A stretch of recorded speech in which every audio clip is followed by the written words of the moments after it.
Então vamos lá, né, meu povo? Vamos dando sequência aí e ver agora outras situações de responsabilidade civil do Estado. Como eu te falei, o artigo 37, parágrafo 6º, ele é muito direto. Pessoa jurídica de direito público, pessoa jurídica de direito privado, prestador de serviço público e agente público na qualidade de. Se não tiver ali, não tem responsabilidade. Mas se você notar, quando você está falando de prestador de serviço público, agente público, você pensa na atividade administrativa do Estado.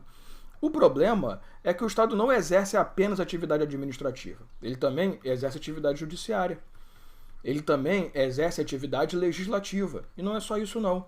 Ele também exerce atividade administrativa fora do escopo de prestação de serviço público. Então, qual é o problema aqui? O problema é que eu preciso enxergar se existe alguma forma de enquadrar uma outra situação fora do nosso padrão de atuação administrativa e responsabilizar o Estado por isso.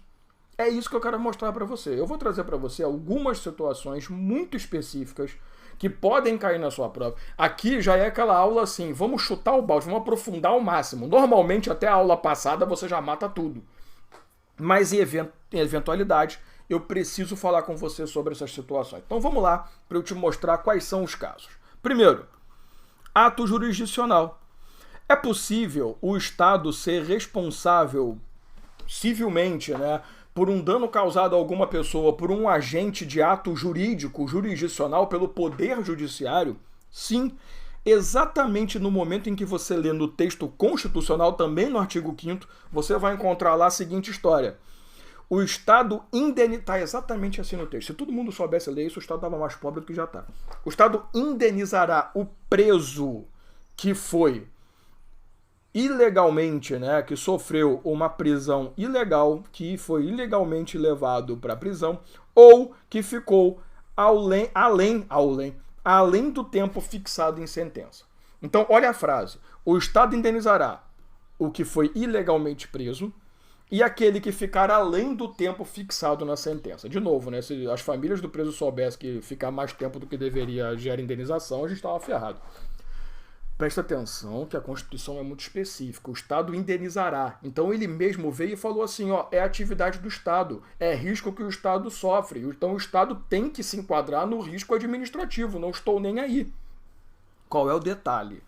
Se é risco administrativo, tem excludente de responsabilidade, não tem? É uma questão de lógica, né? Vamos lá?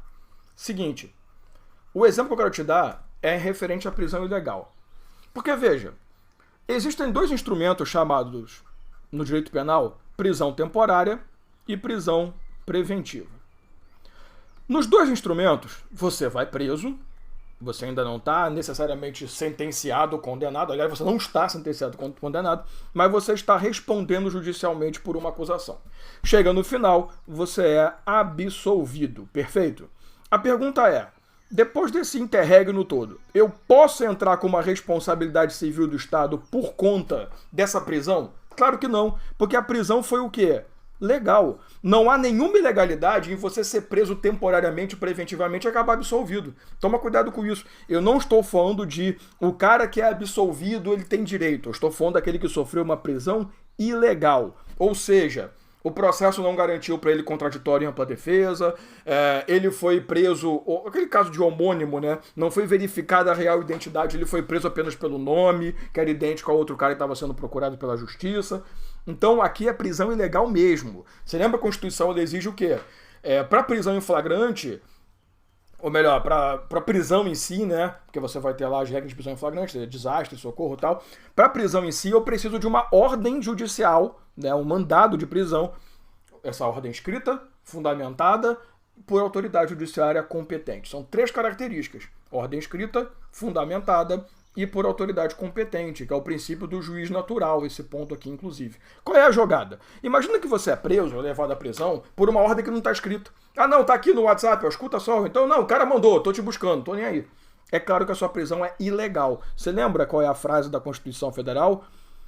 Uma prisão ilegal tem que ser imediatamente relaxada. Então, quando você sofre uma prisão ilegal, você entra com habeas corpus para relaxamento de prisão e ainda tem direito à responsabilização civil do Estado, de forma objetiva. Agora, se o Estado conseguir mostrar que ela foi até você e falou assim, olha, estamos procurando um cara igualzinho você, qual é o teu nome? Ah, meu nome é Dalmo. Pô, cara, o nome é idêntico. Você tem identidade? Não, não tenho, senhor. Você tem algum documento? Não, não tenho, não, senhor. Tá com alguma coisa? Não, tô... Ah, então vamos pra delegacia, pô. Aí a culpa é tua que não foi possível. Lembra que a Constituição também... Eu tô usando a Constituição porque é a base, né? Aí, o civilmente identificado, aquele que não der para ser civilmente identificado, vai ser criminalmente identificado. Então eu sou levado. E pode ser que eu fique preso ali por um tempo por conta de necessidade, de tempo. Claro que vai estar um pouco errado. Mas eu vou ficar um tempo meio que preso, né? Mesmo que eu fique sentado lá esperando para poder fazer ali, tocar um piano, né? Que é impressão digital e tal. O cara vai ser preso. Então, beleza? Pelo ato jurisdicional. Ou eu fui sentenciado efetivamente a 30 anos de prisão. Fiquei 70, 30 anos e 10 meses, tempo além do fixado de sentença. Ou eu fui preso ilegalmente. Cuidado para não confundir prisão ilegal com absolvição de prisão. Também é possível responsabilizar o Estado decorrente de um dano resultante de ato legislativo. Para isso, eu preciso de 2 detalhes. Primeiro, esse ato legislativo ele tem que produzir um dano direto a você. Porque todo ato legislativo ele é abstrato, ele não é específico, ele é geral, é genérico, ele atinge todo mundo. Quando você cria uma lei, você não cria uma lei contra o dalmo, você cria uma lei contra os dalmos em si, as pessoas retardadas que o mundo detém, mas não contra o dalmo. Agora, às vezes o legislativo pode produzir uma lei que vai atingir diretamente um direito meu. Então tem que ser um direito pré-existente que tem que sofrer um dano direto. Então, ó, cuidado, tá? O direito tem que ser pré-existente. Só que não basta editar a lei e me causar prejuízo, porque toda lei vai causar um dano direto a alguém.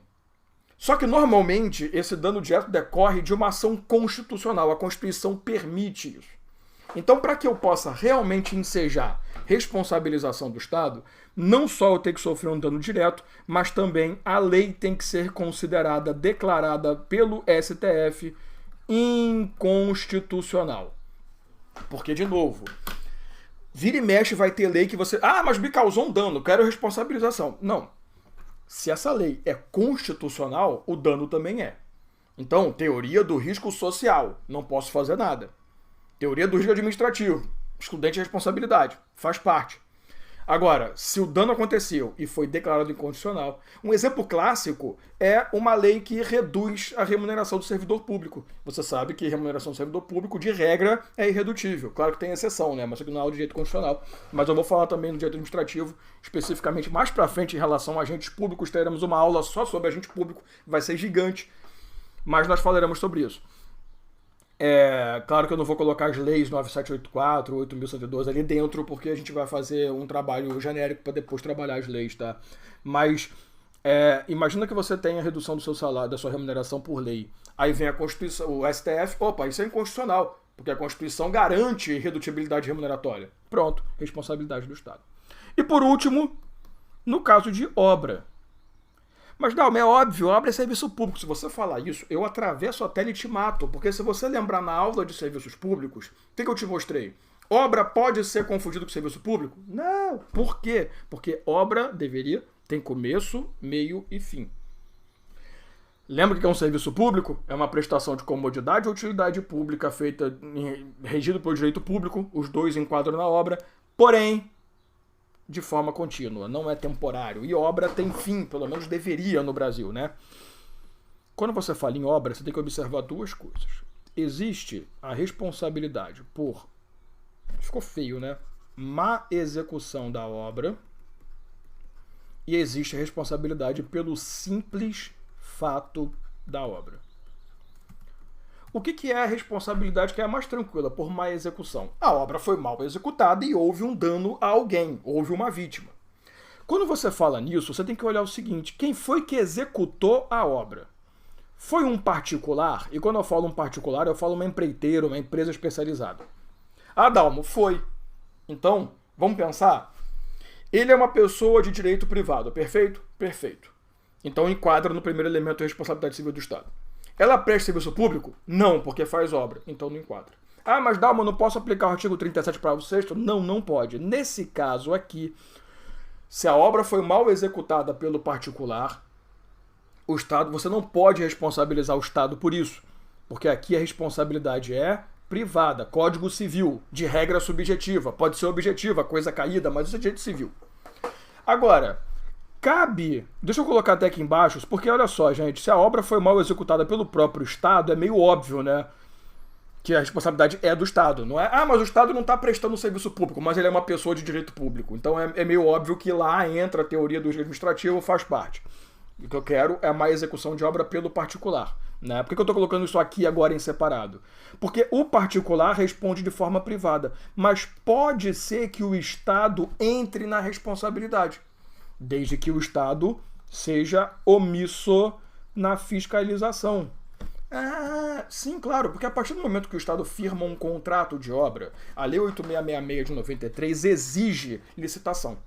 Então o cara vai fazer uma licitação, toda vez que o Estado licita, não vou escrever não que vai ficar muita coisa, toda vez que o Estado licita, quando ele firma um contrato, ele tem a obrigação de fiscalizar a execução do contrato. Então se o Estado licitou como empreiteira, a empreiteira ganhou, ele tem que fiscalizar a execução. Se o Estado for omisso na fiscalização, vamos lá, teoria do risco administrativo, né? Não enquadra no integral, não enquadra no risco criado, perfeito? Então, o Estado é responsável? Sim. Responsabilidade o quê? Subjetiva, porque resulta de uma omissão. Deu para entender? Então, assim, claro que má execução de obra pelo Estado é responsabilidade do Estado, por ser uma pessoa de direito público. Agora, quando você fala em particular, se a questão te mostrar que o teu cliente ou que a pessoa quer entrar com uma ação contra o particular, a ação é privada. Você vai responder lá, não há responsabilidade civil do Estado. Agora, se o enunciado falar que você quer entrar com uma ação, mas que o Estado foi omisso na fiscalização, você vai colocar a possibilidade de propositura de ação contra o Estado por omissão. Beleza? Tranquilo, né? Agora, o que seria pelo simples fato da obra? Isso daqui é aquele caso que eu te dei lá na teoria do risco social, quando você sofre um dano anormal e específico. Você lembra? Pois é, o nome disso... Eita, nossa senhora, aqui eu me confundi com a impressora.